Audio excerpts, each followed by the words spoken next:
দেখি অগ্রসেনদিন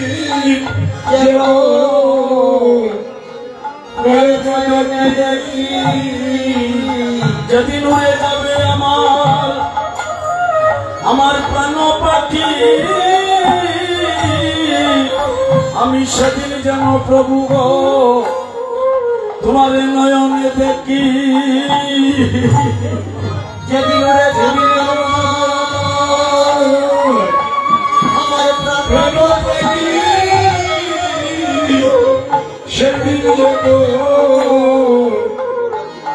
আমরা দেখি।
উপস্থিত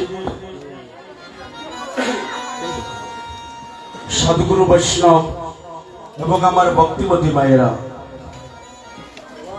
আপনারা অতি কষ্ট করে সেবাশীল শ্রীঅঙ্গনে বড় আশা করে আপনারা বসেছেন। ভগবান বলেছেন আমার চিন্তা যারা বসে করে আমি তার চিন্তা করি। যে করে হরি চিনতে হরি করে তার চিনতে, অন্তে জীবকে নিয়ে যায় মুখ্য দাম। তাই বলি মন রসনা তেজে বিষয় বাসনা, খেলে সোনার উপাসনা করসার। এই যে দয়াল দীনবন্ধু পাইলে তার কৃপা বিন্দু, ভব সিন্ধু আমরা সেদিন হয়ে যাব পার।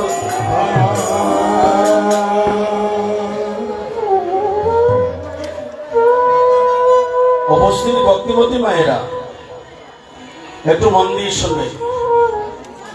রান্না করে গিয়ে দেখলেন ডাল চাল তরি তরকারি যা দরকারি সবই আছে, সব আছে, একটা নাই। যেটা না থাকলে রান্না হবে না, সবই আছে বলছে, একটা জিনিস নাই।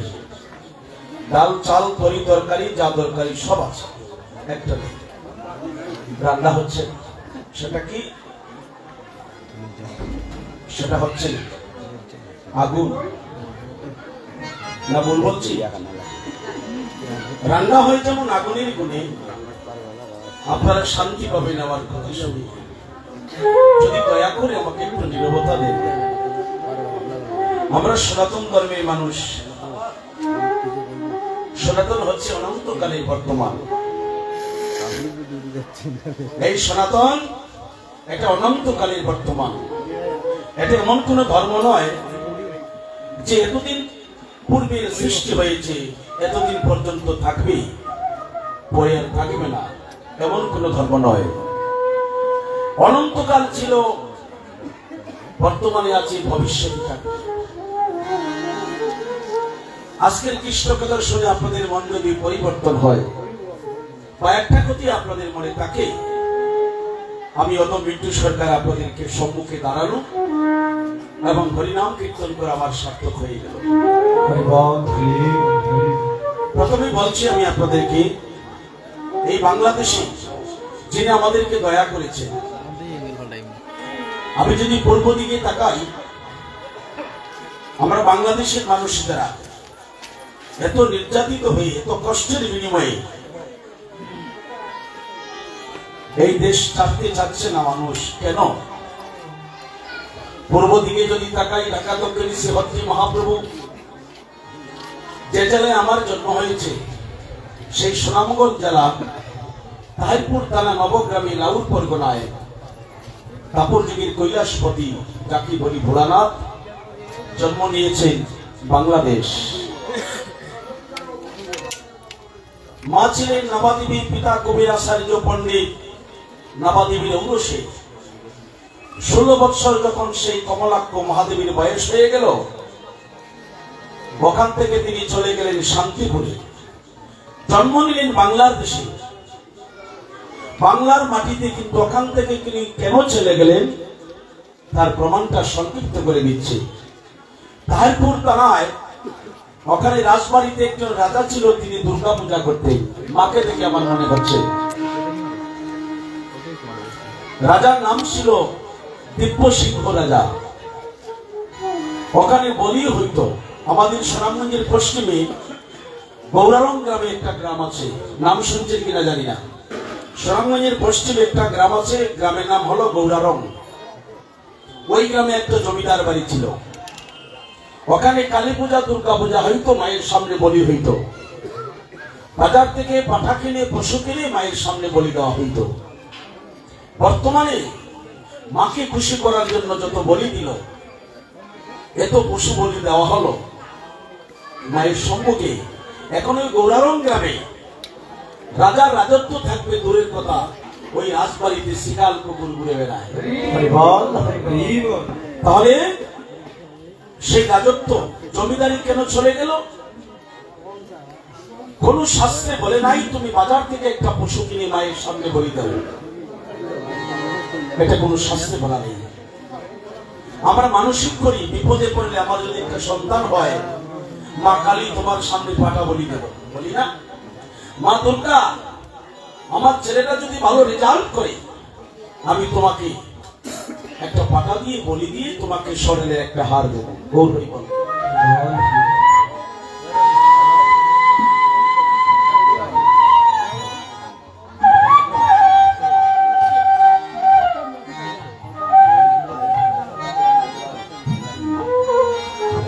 শাস্ত্রে প্রমাণ করেছে, মন দিয়ে শুনবেন না, সবাই তো মানসিক করি, আমরা মানুষ করি, এগুলো যেন আর করি না। প্রত্যেকটা শাস্ত্রে বলছে মায়ের সামনে বাজার থেকে পশু কিনে বলি দেওয়া এটা অপরাধ। আজকে এই ঠাকুর বাড়ি যারা ব্রাহ্মণ, এখানে তো দুর্গা পূজা হয়, তিনি বলি দিতে পারতেন, জাঁকজমক করতে পারতেন। এই মহামিলন ক্ষেত্র হরিনামের আয়োজন করলেন কেন? প্রভু বলেছেন এই কলিযুগে সর্বশ্রেষ্ঠ হচ্ছে হরিনাম যজ্ঞ। আদি আদি যত নাম তাহাতে হবে না কাম, সেই নাম সর্বশক্তি হারা। অন্য যুগে অশ্বমের যজ্ঞ, গমের যজ্ঞ, নরমের যজ্ঞ ছিল, কিন্তু যত যজ্ঞ ছিল কলির যুগের আগে, সেই 3 যুগের যদি 100টা যজ্ঞ দান করে, আর কলির যুগে একটা হরিনাম যজ্ঞ দান করে, 100 যজ্ঞ দান করলে যে ফল হবে, কলির যুগে একটা হরিনাম যজ্ঞ দান করলে তার দ্বিগুণ ফল হয়ে যায়।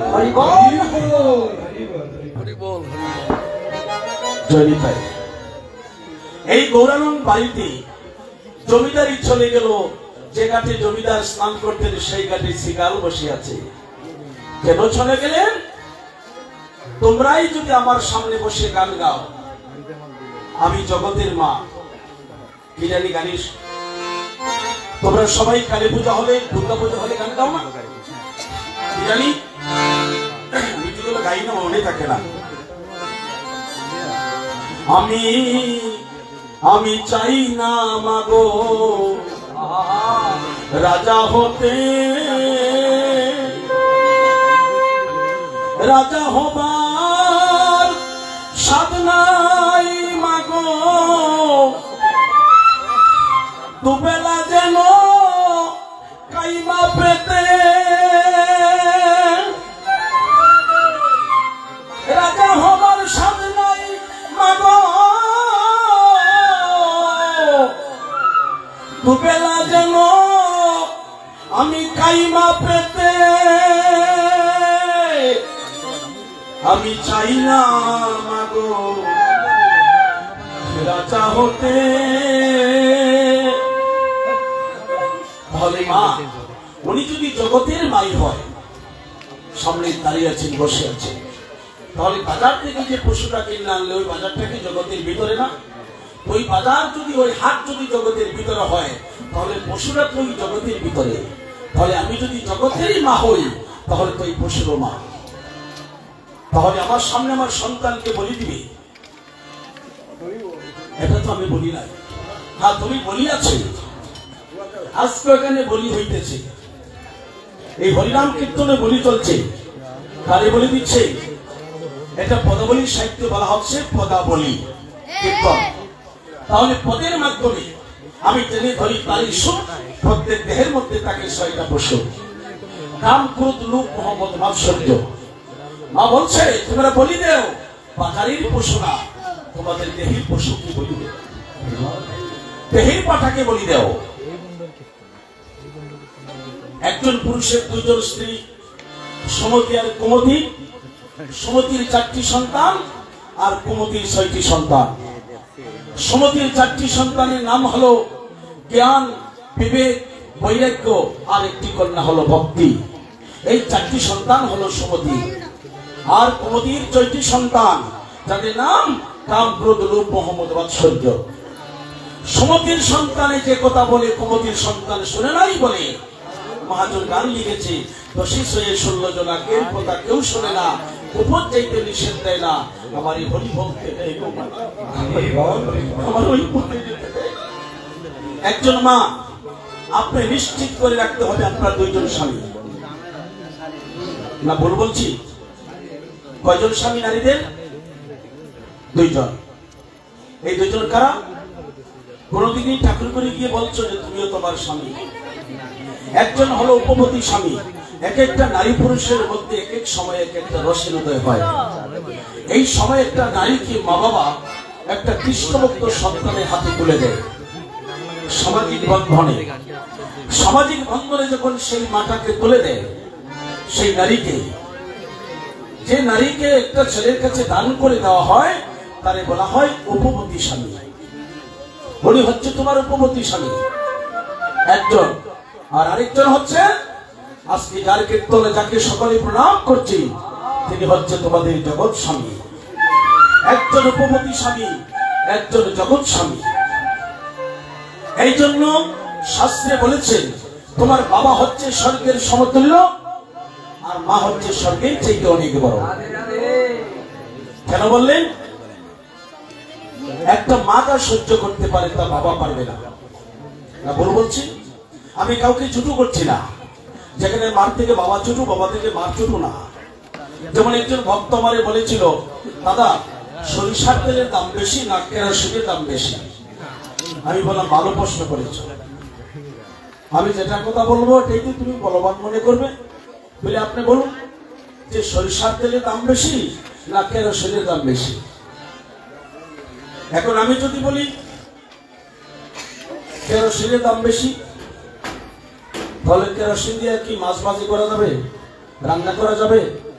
কেরোসিন দিয়ে হবে। তাহলে যদি বলি আমি সরিষার তেলের দাম বেশি, তাহলে রাত্রে যখন কারেন্ট চলে যাবে, যাও যে এটা সরিষার তেল দিয়ে চালাও, চলবো? তাহলে কেমন প্রশ্নটা করেছে যে সরিষার তেলের দাম বেশি না কেরোসিনের দাম বেশি? আমি ওনাকে বললাম, বাবা রাত্রে যদি কারেন্ট চলে যায়, সরিষার তেল দিয়ে জেনারেটর চলবে না, ওখানে কেরোসিন লাগবে। আর রান্না করে যদি ভগবানকে ভক্তিতে নিবেদন করতে চাও, ওখানে সরিষার তেল লাগবে, ওখানে কেরোসিন চলবে না। তাহলে কি হলো? সরিষার তেলের জায়গায় সরিষার তেলের দাম মূল্য, আর কেরোসিনের জায়গায় কেরোসিনের দাম। বলো ঠিক আছে দাদা, বুঝতে পারলাম। তাহলে মায়ের জায়গায় মায়ের অনুদান, বাবার জায়গায় বাবার অনুদান। আমি কাউকে ছোট করছি না, তবে হ্যাঁ এখানে একটা কথা আছে, বাবা যদি স্বর্গের সমতুল্য হয়, মাকে বলছে স্বর্গের চাইতে আরো বড়। জননী জন্ম ভূমিষ্ঠ স্বর্গাদপি গরীয়সী। একটা মেয়েকে যখন বাবার বাড়ি থেকে বিয়ে দিয়ে স্বামীর বাড়িতে পাঠায়, বাবার বাড়ি থেকে কাঁদতে কাঁদতে ওই নারীটা শ্বশুর বাড়ি পর্যন্ত গিয়ে কাঁদে। কিন্তু মেয়েটা কাঁদতে কাঁদতে সকলকে হারিয়ে যখন চলে যায়, একটা অচেনা পুরুষের হাত ধরে স্বামীর কাছে গিয়ে সবাই জিজ্ঞেস করবে তুমি শ্বশুর বাড়িতে কি কি পেলে? ও বলে আমি সব পেয়েছি। কিন্তু মেয়েটা বাবার বাড়ি থেকে কাঁদতে কাঁদতে শ্বশুর বাড়ি পর্যন্ত গিয়ে কাঁদতেছে, আমার মাই বন্ধু মা বাবা সকলকে আমি হারিয়ে চলে আসলাম। কিন্তু ওই মেয়েটার কাছে গিয়ে তো কেউ বললো না বাবা মা তুমি তোমার বাবার বাড়িতে কি কি হারিয়ে এসেছো? কেন মাকে বলছে স্বর্গের চাইতে বড় আমি প্রমাণটা দিচ্ছি। বাবার বাড়ি থেকে কাঁদতে কাঁদতে শ্বশুর বাড়ি পর্যন্ত যাবে, একজন মানুষ গিয়ে বলবে না তুমি তোমার বাবার বাড়িতে কি কি হারিয়ে আসছো।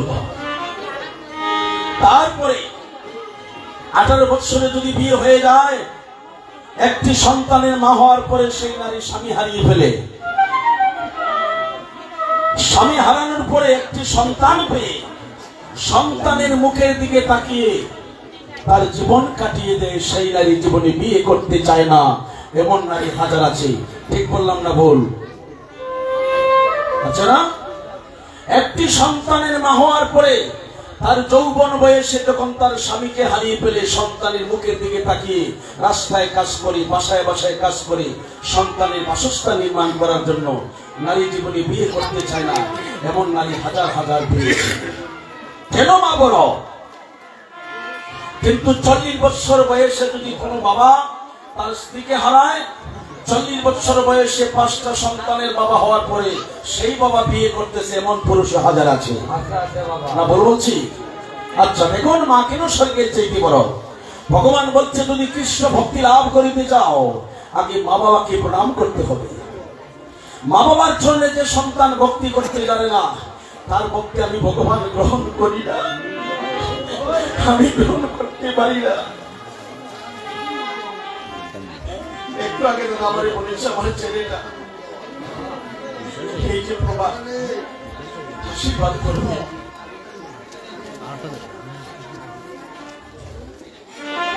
মাটির মূর্তি বানিয়ে আমরা পূজা করি, মূর্তির বিনিময়ে লক্ষ লক্ষ টাকা দিই। যদি আমাদের সাথে কথা নাও বলে মূর্তিটা আমরা লক্ষ টাকা দিচ্ছি, কিন্তু কোনদিন ভেবে দেখেছি এখানে যারা বসছে, এখানে সামনে যারা সারি সারি হয়ে ফুলের মালা গলায়, যারা বৈষ্ণব বেশি এই সেবা সেরকম অংশগ্রহণ করেছে, এই প্রত্যেকটা দেহ তো একটা মূর্তির মতো না? ভুল বললাম? মাটির মূর্তি তৈরি করে যদি তার বিনিময়ে লক্ষ টাকা দিলাম, আমি কি একদিন ভেবে চিন্তা করে দেখেছি আমার এই মূর্তিটা করে দিল কে? তাহলে আমার এই সুন্দর দেহ আমার মা করে দিল,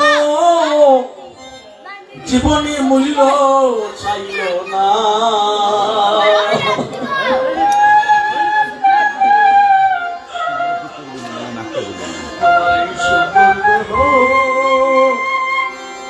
করে দিল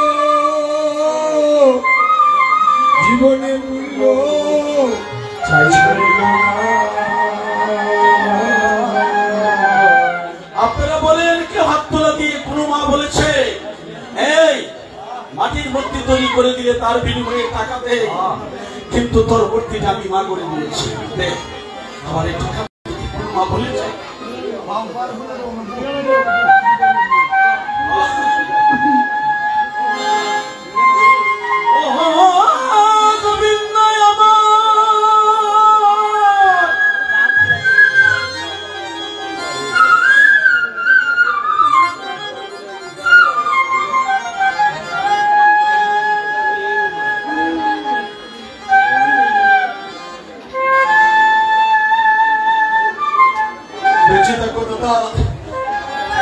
আর কিছু করো না করো, শুধু মা বাবাকে একটু প্রণাম করিও। জননিয়ার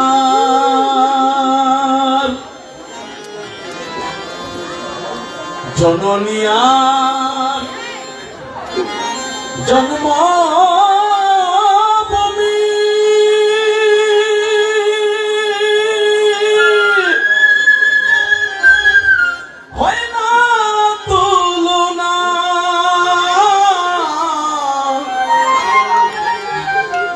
তোমরা কোনো কিছুর বিনিময়ে আমাকে ভুলো না।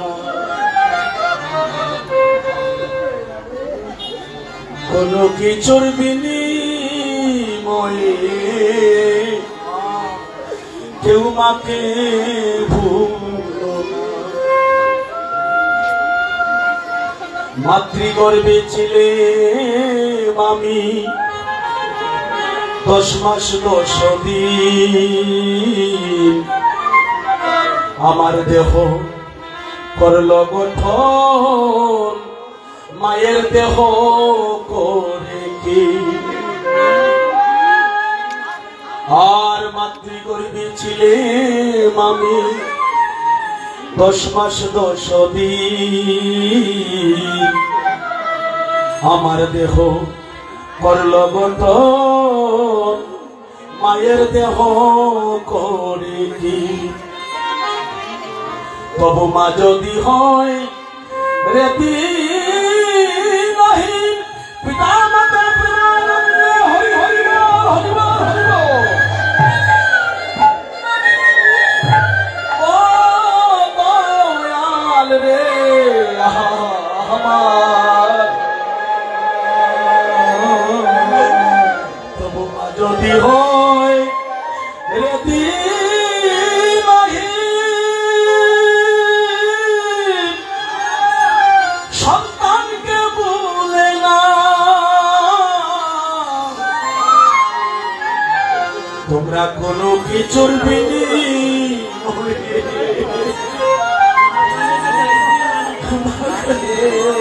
ভুলো না। কোনো কিছু বিনিময়ে মাকে ভুলো না।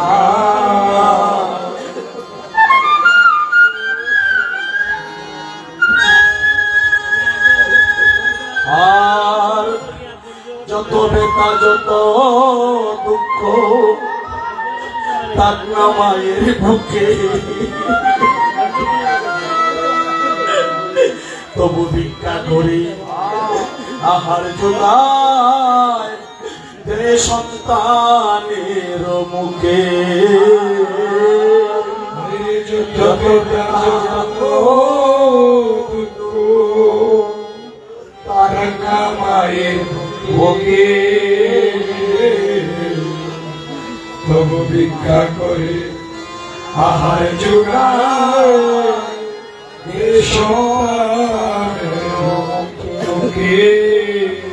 আসতে। মা ও মা, আমি প্রণাম করছি বারে বারে মাতৃজ্ঞানী। আজকের শুধু খবরটা মেডিকেলে নিয়ে দেখেন, আশপাশে তো মেডিকেল আছে, তো এই 24 ঘন্টার খবর নিয়ে দেখেন যে এই 24 ঘন্টার ভিতরে একটা সন্তান প্রসব করতে মেডিকেলে গিয়ে দেখেন কত হাজার হাজার মায়ের মৃত্যু হচ্ছে। প্রথম সন্তান স্বামীর কাছে সন্ধিয়ে, স্বামী তোমার হাতে সঁপে দিয়ে গেলাম, যদি আমি মেডিকেল থেকে ফিরে আসতে পারি আবার দেখা হবে আমার সন্তানের সাথে, আর যদি সেখানে আমার মৃত্যু হয়ে যায় আমার সন্তানকে তোমার হাতে তুলে দিয়ে গেলাম, তুমি আমার সন্তানকে। কত হাজার হাজার মা একটি সন্তান প্রসব করতে এখনো মৃত্যু হচ্ছে। কোন বাবা মরেছে? তাই বলেছে মহাজন, যত বেতা যত দুঃখ থাক না মায়ের বুকে, তবু ভিক্ষা করে আহার জোগায় দেয় সন্তানের মুখে। মায়ের প্রসবের কালে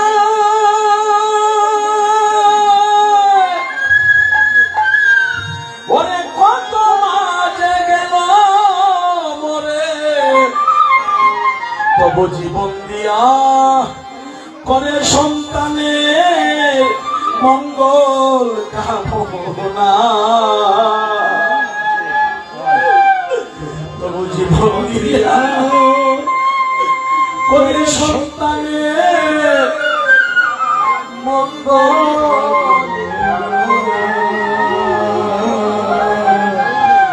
জীবন দিয়া করে সন্তানের মঙ্গল কামনা।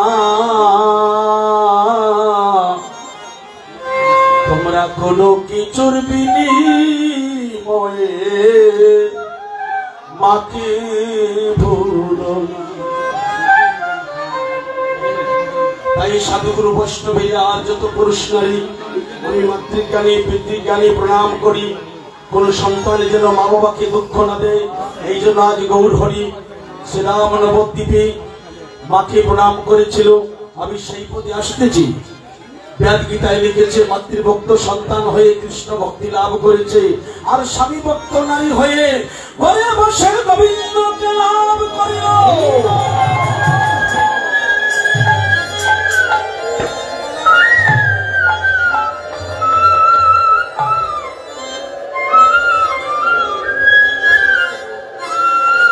তাই সবাই উলুধ্বনি একসাথে করবেন।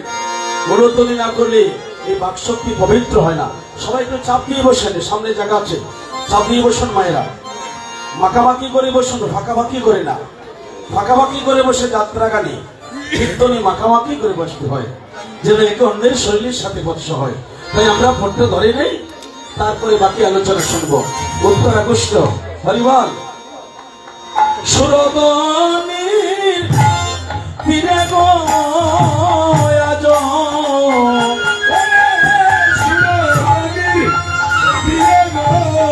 আজ আজি সুরবনীর তীরে গো আজ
Oh,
চরণে গৌরা প্রণাম দিল আজি মায়ের চরণে গৌরা প্রণাম দিল আজি মায়ের চরণে গৌরা প্রণাম দিল আজি মায়ের চরণে গৌরা প্রণাম দিল হরি হরি মায়ের চরণে গৌরা প্রণাম দিল অসবাই প্রণাম হরি হরি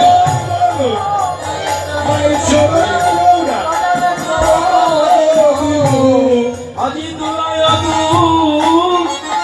সরয়ঙ্গ আইরে ক্ষত ক্ষত ক্ষত বাস হাইরে দুলায়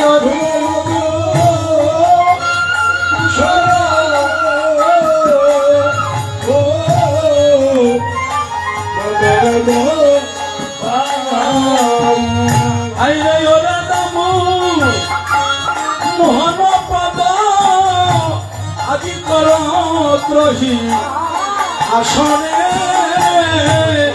আজি কর ত্রহি আস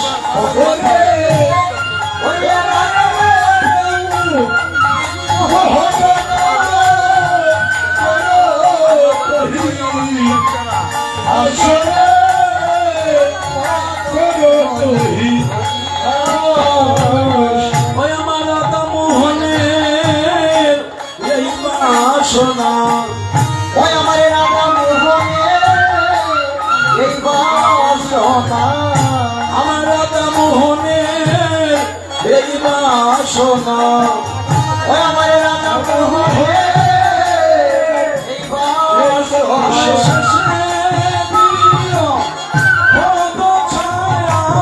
রাধা মোহনের এই বাসনা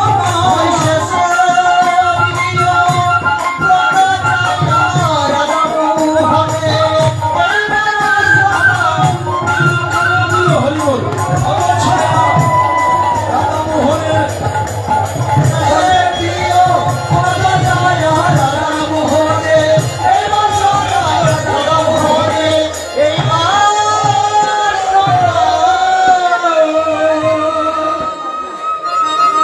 ঈশ্বর কৃষ্ণ গণেশ বর্ণ দৈশ্য নিবাসিনা মধুময় শ্রী বৃন্দাবন আমরা গৌরচন্দ্রিকা সাধন করেছি। এখন সবাই একসাথে মিলে আমরা মধুময় বৃন্দাবনে প্রবেশ করব। গৌর হরিবল শ্রীরাম বৃন্দাবনে সবাই হাত তুলে একসাথে উচ্চস্বরে আমরা প্রভুর চরণে সারেন্ডার করে নেব। কারো হাত যেন বাঁকা থাকে না, সোজা করে এইভাবে মহাপ্রভুর দিকে তাকান। সবাই সবাই যাদের হাতে শক্তি আছে আর যাদের হাতে শক্তি নাই তাদেরকে উঠানোর তো কোনো শক্তি নাই। হরিবল একসাথে বাবা এক হাত না দুই হাত, দুই হাত সবাই সবাই দ্রৌপদীর কথা শুনছেন না? এক হাত দিয়ে দ্রৌপদী বস্ত্র করেছিল আর এক হাত দিয়ে ডাক দিয়েছিল। গোবিন্দ বলছে না, এখন পর্যন্ত সমর্পণ করা হয় নাই। যখন থেকে যে দুঃশাসনরা আমার বস্ত্র নিয়েই যাবে তখন দ্রৌপদী সেই হাতটা ছেড়ে দিয়া দু হাত তুলে যখন ডাক দিয়েছে হে কৃষ্ণ আমাকে রক্ষা করো, তখন এই দ্রৌপদীকে দুঃশাসনের হাত থেকে ভগবান শ্রীকৃষ্ণ সে রক্ষা করেছিল। গৌর হরিবল যে এখন তোমার সমর্পণ করা হয়েছে, যেহেতু তুমি দুই হাত তুলা দিয়েছ, তাই একসাথে দু হাত তুলে লৌরে কৃষ্ণ নাম আজি পূর্বের তোর সকল মনস্কার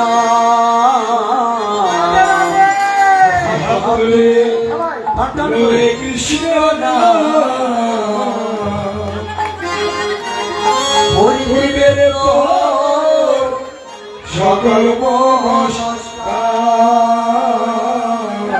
আচ্ছা, একটা কিন্তু রয়েছে। অনেকে দেখা যায় এখন লজ্জায় ওঠায় না, না অভ্যাস নেই আমি জানি না, এইভাবে হয়েছে, এর বেশি না। এখন ঘাটের পাড়ে গিয়া একটা ঘাট কিন্তু অপেক্ষা করছে। মনে করেন ওই সামনে একটা বড় নদী, ওই নদীর ঘাটে একজন মাঝি মধ্যখানে বসে আছে। এখন এখানে গিয়া যদি আপনারা এইভাবে রেখে মাঝি ভাই শুনব কি গো শেফালির মা নদী মিঠে থেকে বিচারি বল এভাবে যদি ডাকি শুনব মাঝিকে কিভাবে ডাকতে হবে এই যে মাঝি ভাই হরি বলে কাঠের মাঝি আমার আছে 5টি কাঠ শান্ত দাস্য সত্য বাৎসল্য মধুর তাহলে সেখানে উচ্চস্বরে প্রভুকে ডাকতে হবে তবেই তোমাকে বিনা করিতে পার করে দেবে। বল হরি বল। সবাই তো হাত তুলে লাউরে শ্রাবণ